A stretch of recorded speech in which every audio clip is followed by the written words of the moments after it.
Alright, grade 9. In today's session, we are continuing to speak about the civilizations in America. Hello, Walid. How are you doing? I am doing well, thank you. Yeah, why didn't you attend the first session? I woke up late. As usual. Yeah. Okay. Alright. Sorry. Quick revision. Okay, we have first spoken about how the nomad people moved from Asia into the Siberian era, place, and from Siberia they crossed the ice plates on the Ice Age and moved to America. Most of the nomads who moved to America, they first settled down in North America, and they tried to adapt to the weather there, and especially the icy one. Some of them started to move down here in this place, which is Central America. Central America, they moved here because it's a warmer climate, and they started to construct their own culture there. Because these people started to adapt to the new circumstances of Central America, we call them the Mesoamerican civilizations. Mesoamerican means middle of America. And some other people started to move down to South America because there they have the Amazon rainforests and also the Amazon River, which provided them with continual stream of water and also the fertile land for their planting. We have spoken about the first people to inhabit the Mexican Gulf, which are the Olmec civilization. We have spoken about the Olmec civilization and about their features. Right now, we are speaking about their Nefer civilization, the one that came after them in this specific place here, in this area here, also in the Mexican Gulf, around the Mexican Gulf.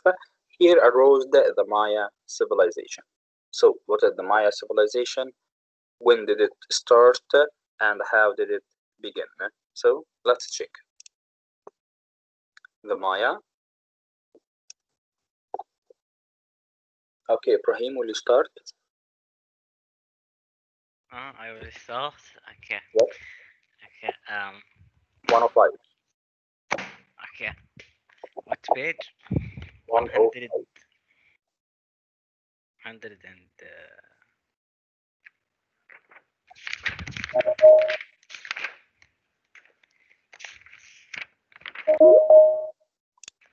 The Maya scholars have long thought that among the peoples the Olmec influenced were the Maya.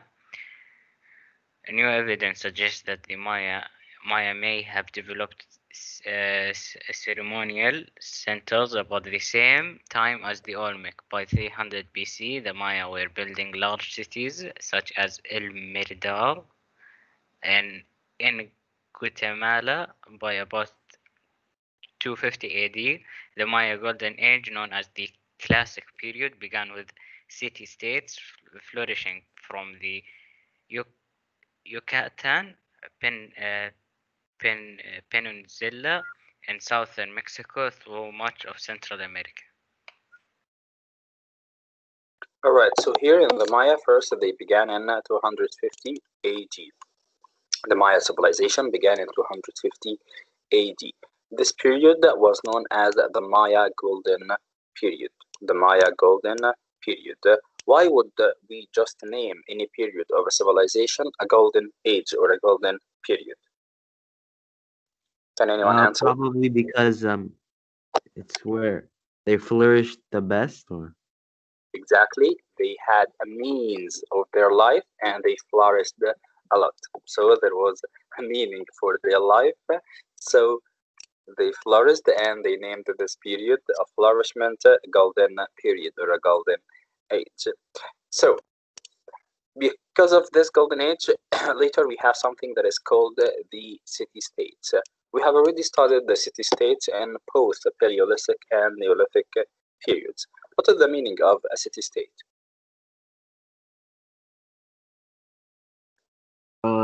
a city-state is a city in a state. Bravo, city in the state. Okay. What else? Who can answer me? What is the meaning of a city-state? It is a city and the various things around it, right? Yes. Okay. Nice use. Who else?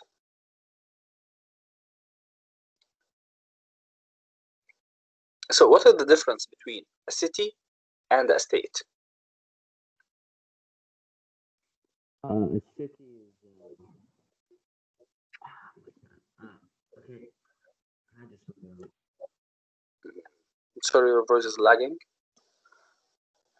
What is the difference between a city and a state? A city is just one city, just one city. But a state is like a lot of cities together. Wow. So a city is part of a state. So when we have a compound noun, a hyphenated one, like a city-state, so it means that this city is becoming a state in itself. So how can this happen? Simply, guys, by obtaining the city. Let's imagine now. Here we are living in Riyadh. Okay. So let's see. Here we have Abdurrahman, Iyad, Fahd, and Hussam. The four of them will move, let's say, to Najran. Okay, and they of course they moved with their families. They will construct their families there, and the family will start to grow bigger and bigger, and family will become families, and families will start to grow in number, and then they will create their own city.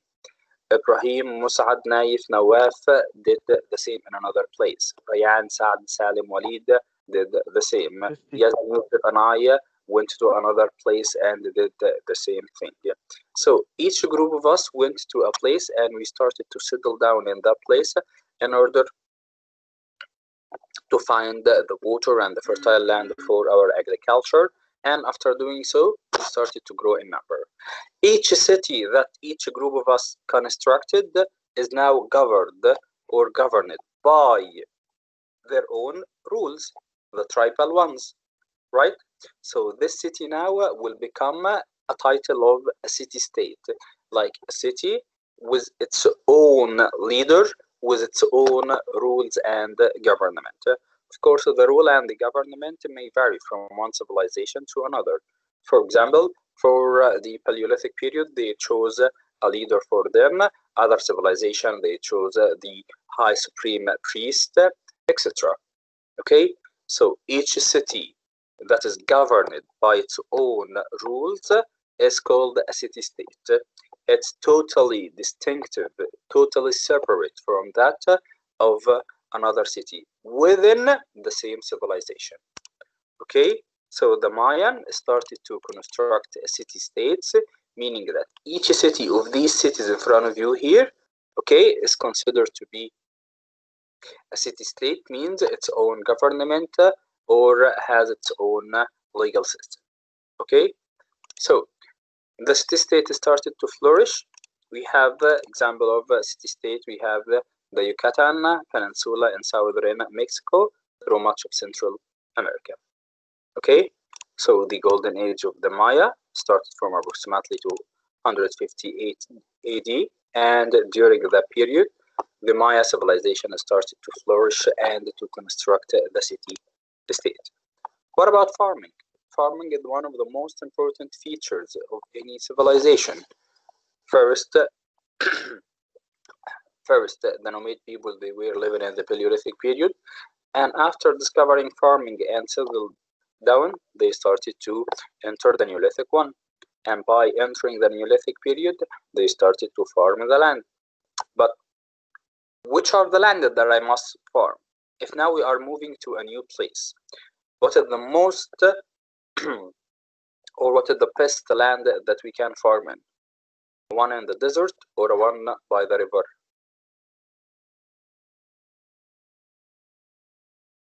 One by the river because it will have fertile soil and water.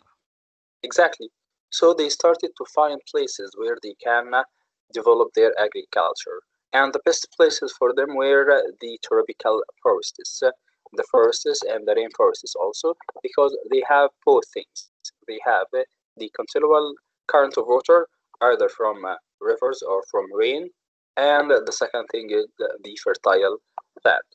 So let's check how did they develop. Yusuf, you may start reading. Farming Yes. method. From the PowerPoint. Now from your book. Okay. Farming methods. Before the Maya developed large population centers like those later constructed by the Inca and Aztecs, they lived scattered across the land. They developed two farming methods that allowed them to thrive in the tropical environment.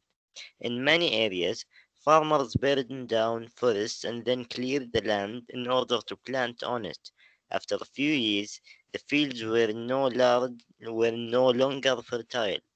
The Maya would then abandon these lands until they could be used once again. All right, so here we have before the Maya developed large population centers, they first lived scattered. Why? Because they were still in the Paleolithic period, moving, searching for both animals and also for food. Later, they started to develop two farming methods. Very important. They started to develop two farming methods. These two methods allowed them to thrive, to flourish in the tropical environment. Farming burned down forests and then cleared the land in order to plant on it. As you see in the photo in front of you here, okay, first we have a land here. This land is filled with some plants, but we do not need these plants. We need to grow our own crops. What shall we do? Then let's burn them down to the ground because they are useless to us. They don't have any benefit to us. And then after burning them down, we will use the land to farm or to grow our crops. That was one method. The most important one, okay, that along the banks of the river, the Maya built raised fields. Raised fields. Why raised fields?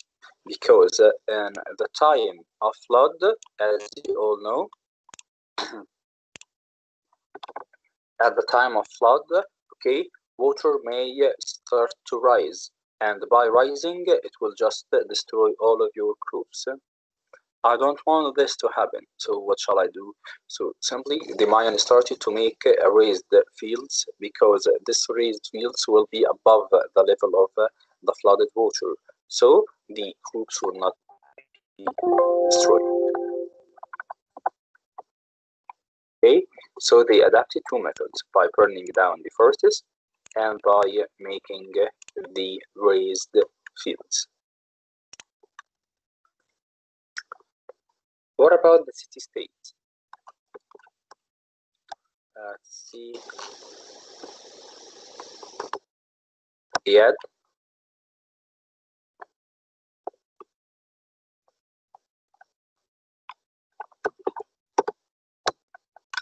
Yes, yeah, teacher. yes. I City-state, read from the book. yes. 105, first paragraph to the right.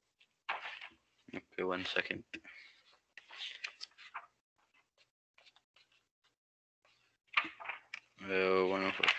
The Maya. Scholars long thought that among the Olympic influenced were the Maya.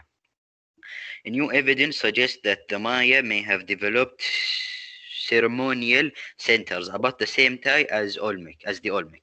By 300 BC, the Maya were building large cities such as El Mirador in Guatemala. By about 250 AD, the Maya Golden Age, known as the Classic Period, began, with city-states flourished from the Yucatan Peninsula in southern Mexico through much of Central America.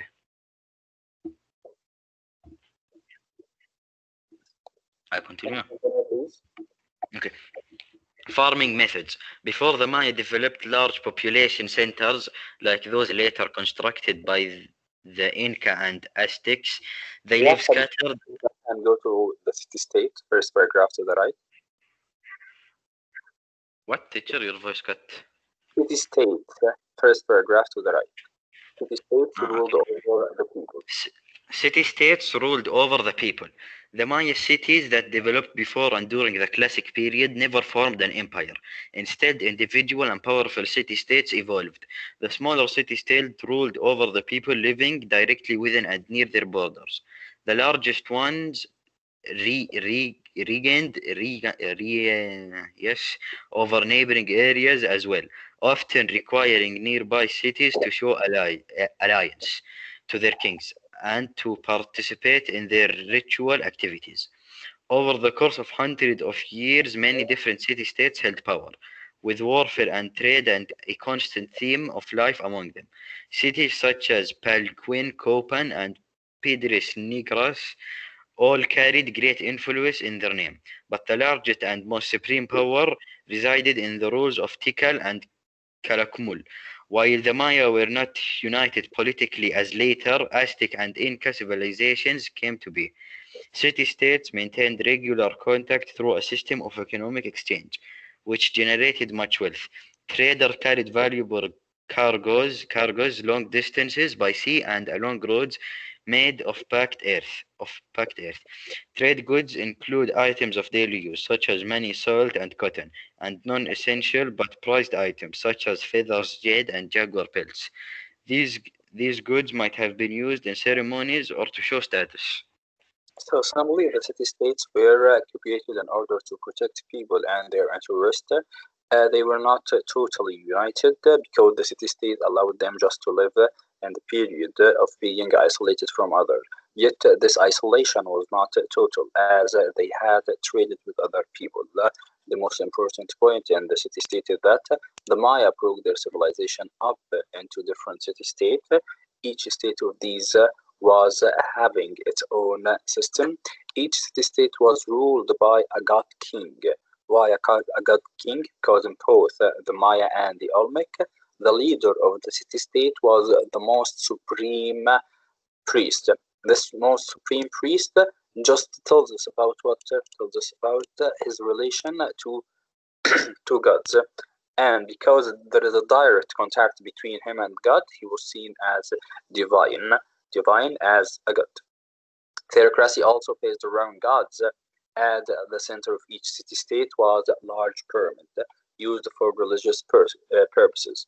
As, of course, the Olmec, they adapted making the pyramids from them. These leaders also collected taxes for the city-state because now I'm constructing a city and this city needs to be developed. We need to make a wall around the city. We need to make some projects for the city.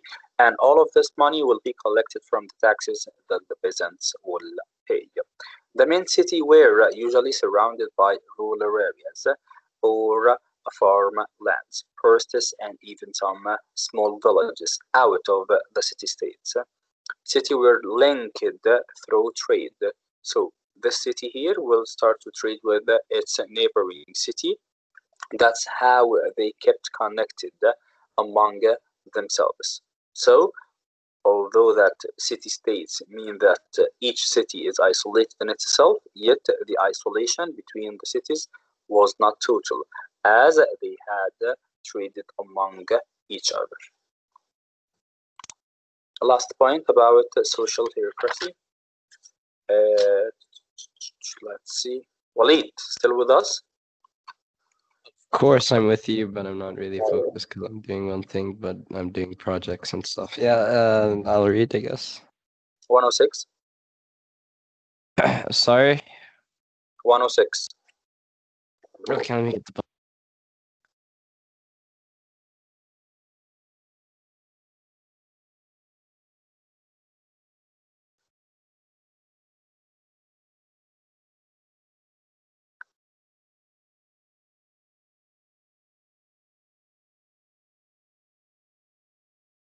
$106, you said?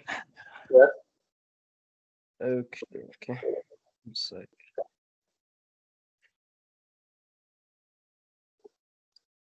Okay, what paragraph?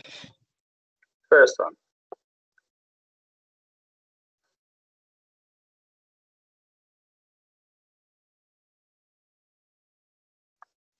Social hierarchy. Each Maya city had its own ruler, who was usually male.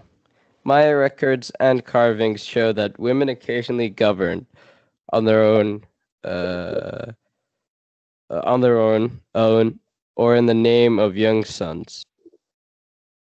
Nobles served many functions in society, or support of the ruler. Some were military leaders, while some collected taxes and enforced laws. Others managed public works, similar to the way the Olmec used collective labor for monuments and temple buildings.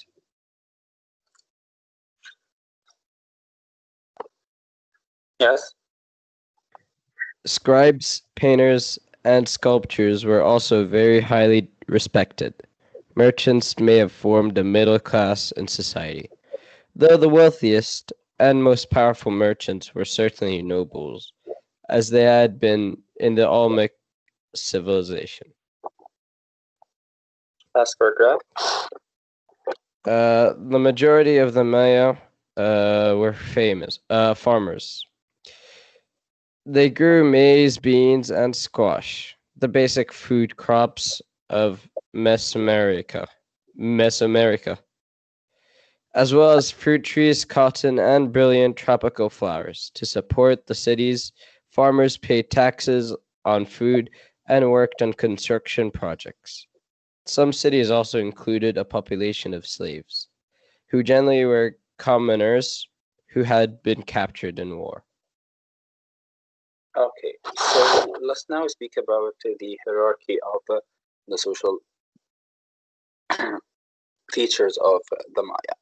So now we have spoken that the Maya have been divided into the collectiveness of city-states. Each city has its own features, but each one of these city has its own ruler, and the ruler for them was the high supreme priest, the one who is closely connected to the divine powers. Women also occasionally governed on their own, yet not always, but in the names of their sons, like what we have studied in the Egyptian civilization with Hatshepsut. She just ruled until her stepson became powerful enough to rule for his own name. Later on, the nobles served as many functions in supporting the ruler. Because you know this, as any civilization, we have a pyramid, a social pyramid.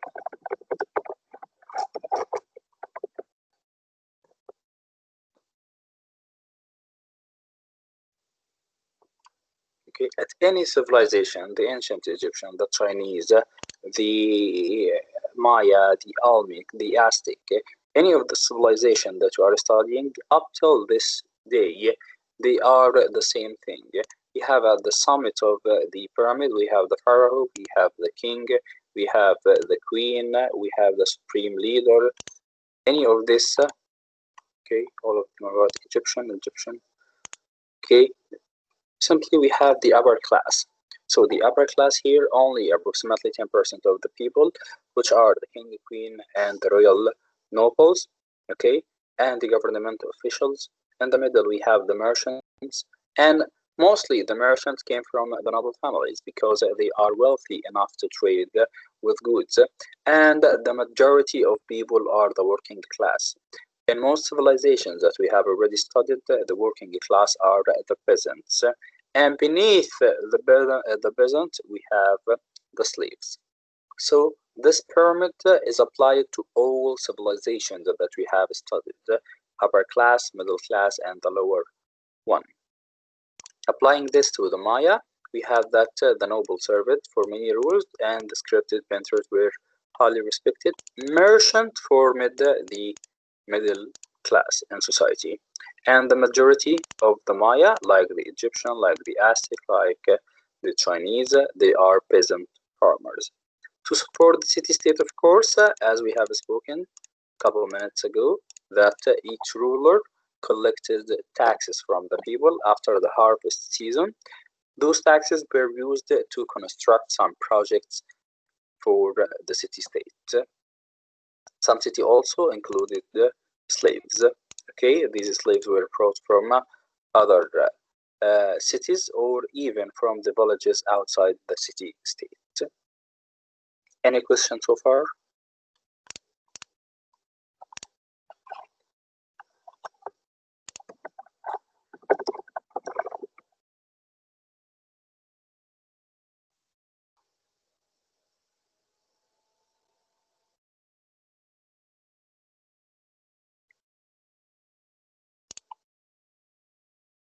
The school year is ramping up.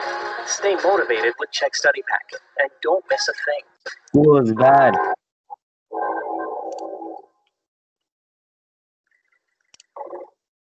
This video was sponsored by the Great Courses Plus.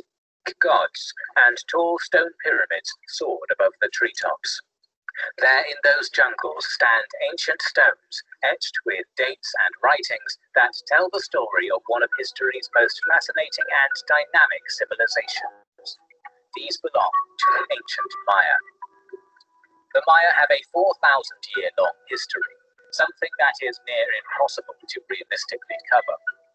In this video, we will look at who the Maya were and the intellectual achievements that made them one of the most remarkable civilizations of their day. Unlike the other cradles of civilization, which mostly arose around fertile river valleys, the Maya realm in the Yucatan Peninsula, made up of parts of modern-day Guatemala, Belize, Mexico, Honduras, and El Salvador, was rather a hot limestone shelf that protrudes into the Caribbean, with few navigable rivers and thin soils, with only bees, ducks, and dogs as potentially domesticable animals. Despite receiving hundreds of centimeters of rain per year, this region is extremely prone to drought, as the rain falls between June and October and immediately seeps dozens of meters into the porous limestone landscape. The region is dotted with water-filled sinkholes and swamps, but they are too salty to drink from and cannot be used to water crops. It was remarked by a US-Mexican research team that the Maya environment was geochemically hostile and more resembled settlement on the Moon or Antarctica than most other terrestrial habitats. By filtering their salty water through limestone, making use of some freshwater caves, and building thousands of cisterns to collect rainwater, the Maya managed to maintain a safe supply of water. So these are some of the projects that the ruler collected taxes for. Maya made their environment habitable, and its constant upkeep and management was essential to their existence. However, there were some geographic benefits to this environment, such as the abundance of limestone, an excellent building material, and obsidian, a volcanic glass as sharp as surgical steel. Now that we have established the setting in which the Maya developed, let's take a look at their history, which historians divide up into three parts: the pre-classic, the classic, and the post-classic. During the pre-classic period, the Maya emerged as a distinct and unique group in Mesoamerica. Between 2000 BC and 300 AD, we see city-states begin to emerge under the rule of divine kings and queens, transforming the area into something very similar to ancient Greece, along with a similar amount of Shakespearean drama and conflict. It is during the pre-classic that we see the rise of city-states such as El Mirador, an enormous city-state with a population that could have totaled around 250,000 people. Which was, of course, so much for that era or that period. We are talking about PC. El Mirador was home to El Tigre and La Danta, pyramids comparable in size to those at Giza. Unlike the Aztecs or Inca, the Maya never formed a united polity. There was never a Maya empire, but rather dozens of unique and competing city-states, united by a common culture, language family, and reliance on maize. By 300 AD, the Maya entered what we consider to be their classic period. An explosion of activity commenced as powerful city-states began to arise, along with massive irrigation projects, beautiful stone monuments, and gorgeous plazas. The Maya writing system became widespread, and it allowed... That's why we call the classic period as the golden age of the Maya. The golden age of the Maya was during the Classic period. Allows us to read about the Maya in their own words. Tikal, one of the most powerful classic Maya city-states, has dozens of examples of this writing. By reading the stelae located across Tikal, we can learn of such rulers as Yekin Khan Kawil, or Sun Sky Rain.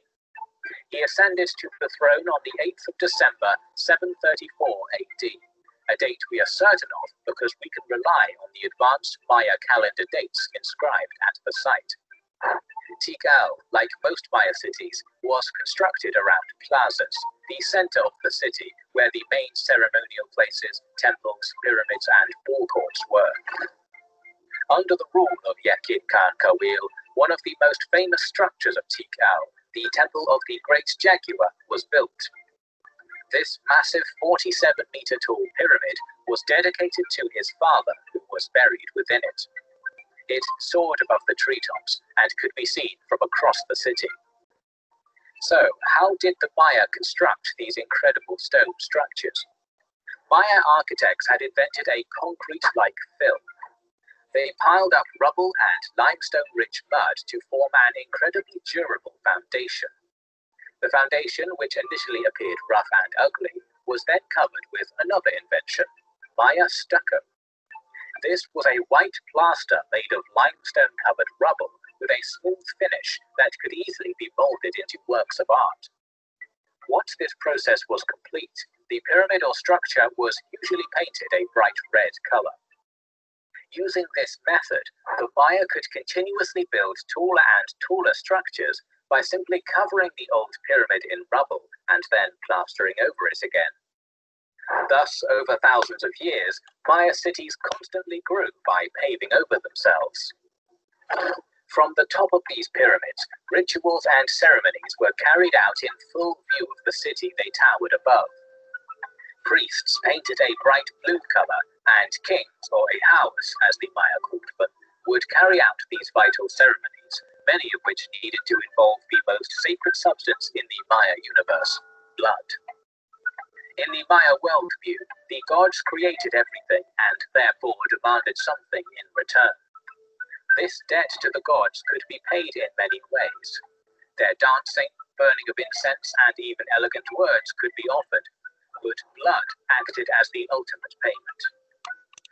And we shall speak about this later. Any questions so far, grade 9? No, but it was interesting to see that they built over their old buildings. Yeah. All right.